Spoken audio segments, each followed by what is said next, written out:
संवेदनशील विषय चर्चा का केंद्र बना हुआ है। यूजीसी विनियम 2026 उच्च शिक्षण संस्थानों में जाति आधारित भेदभाव का उन्मूलन। कुछ लोग इसे सामाजिक न्याय की दिशा में बड़ा कदम बता रहे हैं, तो कुछ का कहना है कि यह सामान्य वर्ग के छात्रों के साथ अन्याय है। और इसी बहस के बीच जनरल बनाम ओबीसी का मुद्दा खड़ा हो गया है। लेकिन असली सवाल यह नहीं है कि कौन सा वर्ग सही है और कौन गलत।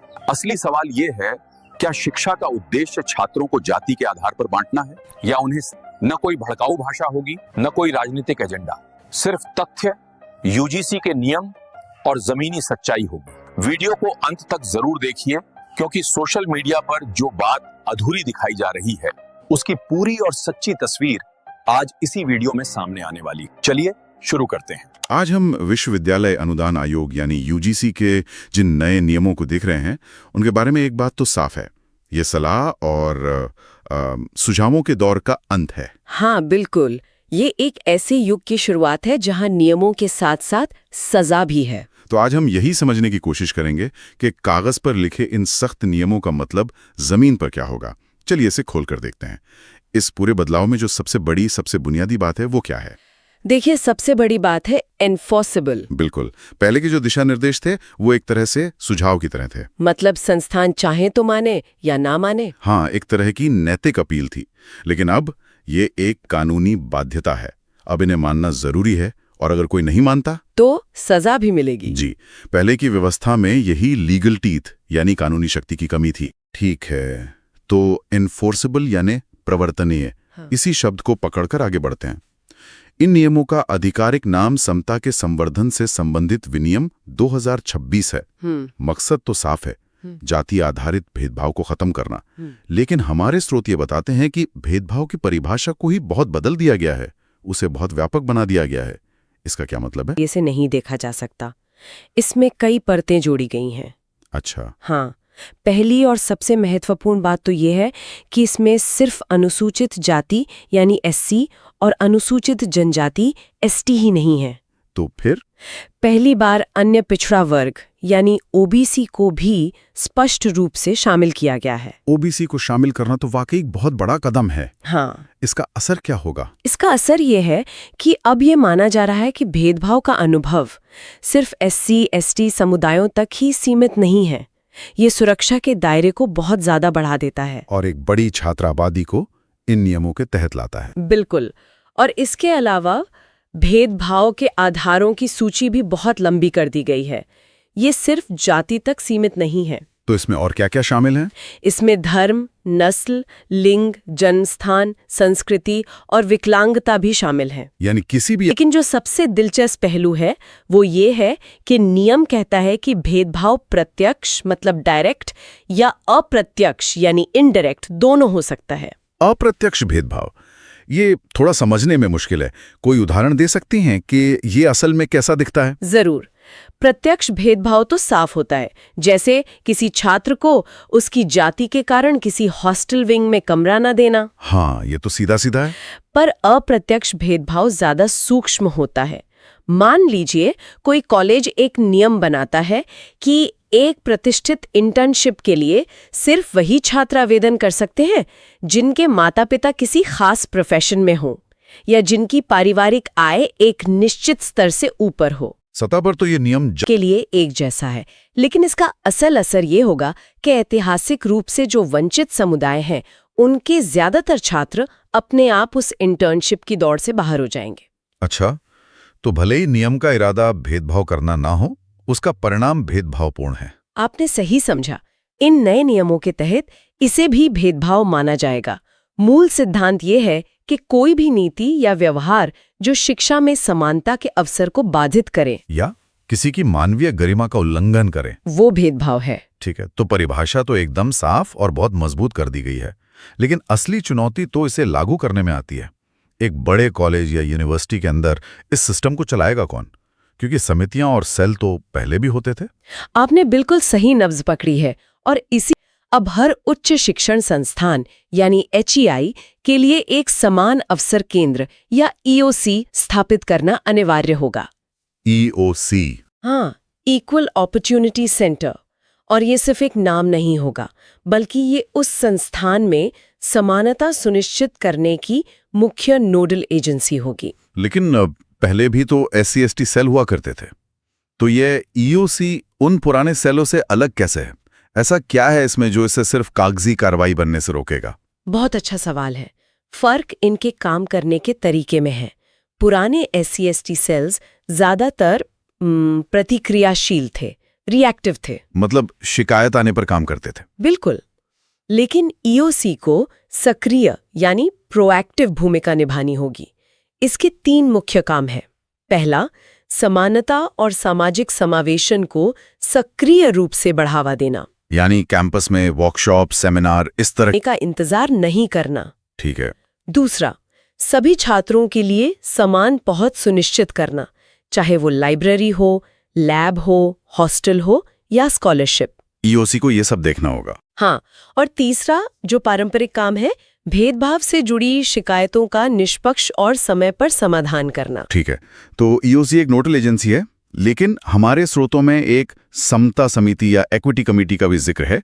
ये क्या है? ये EOC के तहत ही काम करेगी, लेकिन आप इसे इस पूरे सिस्टम का दिल या दिमाग कह सकते हैं। अच्छा। हर संस्थान को यह समिति बनानी होगी और इसके अध्यक्ष संस्थान के प्रमुख होंगे, यानी वाइस चांसलर या डायरेक्टर। तो जिम्मेदारी सीधे शीर्ष नेतृत्व पर डाल दी गई है। एकदम, ये सबसे पहली और बड़ी जवाबदेही तय करता है। और इसकी संरचना के बारे में भी कुछ खास बताया गया है ना? हाँ, है। समिति में अनुसूचित जाति, अनुसूचित जनजाति, अन्य पिछड़ा वर्ग के प्रतिनिधियों का होना अनिवार्य है, और साथ ही दिव्यांग व्यक्तियों और महिलाओं का प्रतिनिधित्व भी जरूरी है। मतलब जिन समुदायों के हितों की रक्षा के लिए ये नियम बने हैं, उनकी आवाज अब सीधे निर्णय लेने वाली मेज पर होगी। एकदम सही। ये एक भागीदारी वाला मॉडल है। अब फैसले बंद कमरों में कुछ लोगों द्वारा नहीं लिए जाएंगे, बल्कि उन लोगों की मौजूदगी में लिए जाएंगे जो जमीनी हकीकत को समझते हैं। जी, यही चीज इसे पिछले मॉडल से अलग और ज्यादा प्रभावी बनाती है। समिति और केंद्र तो बन गए, पर अक्सर जवाबदेही तय करना ही सबसे मुश्किल होता है। क्या इन नियमों में कुछ ऐसा है जो संस्थान के प्रमुख को बहाना बनाने से रोकता है? बिल्कुल, और यहीं पर ये नियम सबसे ज्यादा सख्त होते हैं।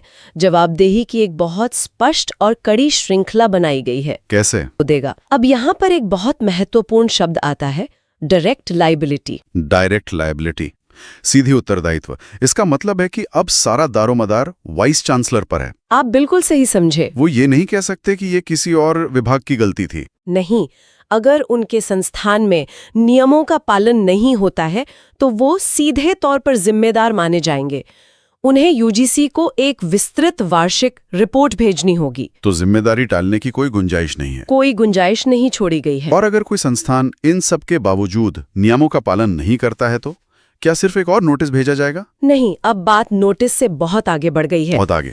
अगर कोई संस्थान इन नियमों का पालन करने में नाकाम रहता है तो उसके लिए बहुत कठोर दंड का प्रावधान है। हाँ, और ये दंड सीधे संस्थान के अस्तित्व पर असर डाल सकते हैं। हाँ, स्रोतों में 3 मुख्य दंड बताए गए हैं। क्या है वो? पहला, UGC से मिलने वाले सभी तरह के अनुदान यानी ग्रांट्स और फंड रोके। वित्तीय झटका होगा। बहुत बड़ा।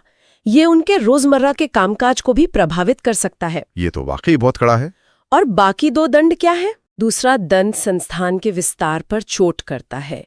संस्थान को कोई भी नया डिग्री, डिस्टेंस लर्निंग या ऑनलाइन कार्यक्रम शुरू करने की अनुमति नहीं दी जाएगी। मतलब अकादमिक विकास पर सीधी रोक। जी, और तीसरा जो सबसे कठोर कदम है वो है संस्थान की UGC से मान्यता ही समाप्त कर देना। मान्यता समाप्त करना, ये तो किसी शिक्षण संस्थान के लिए एक तरह से अस्तित्व खत्म होने जैसा है। बिल्कुल।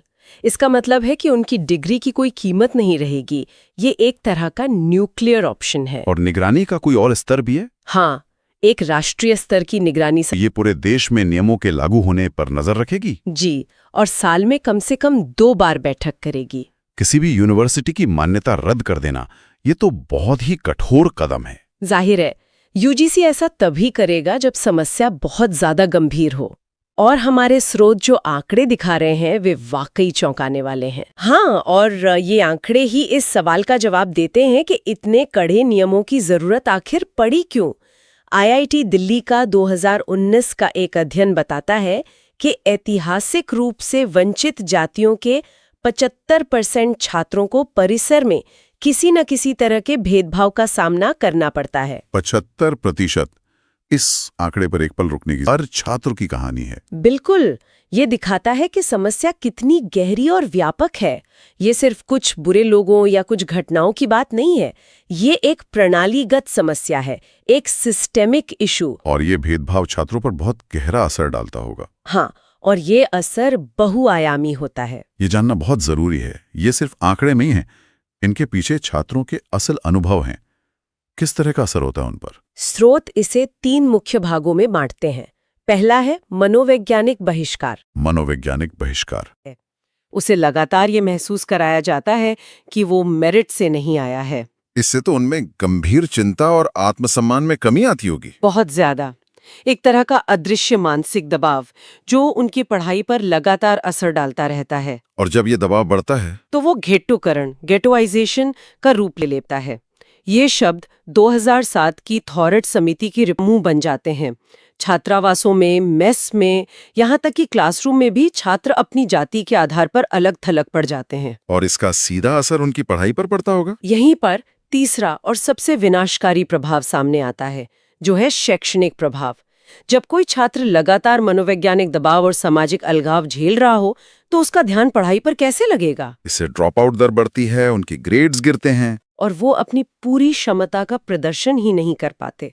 तो ये एक तरह का डोमिनो इफेक्ट है, सामाजिक बहिष्कार से शैक्षणिक विफलता तक का सफर।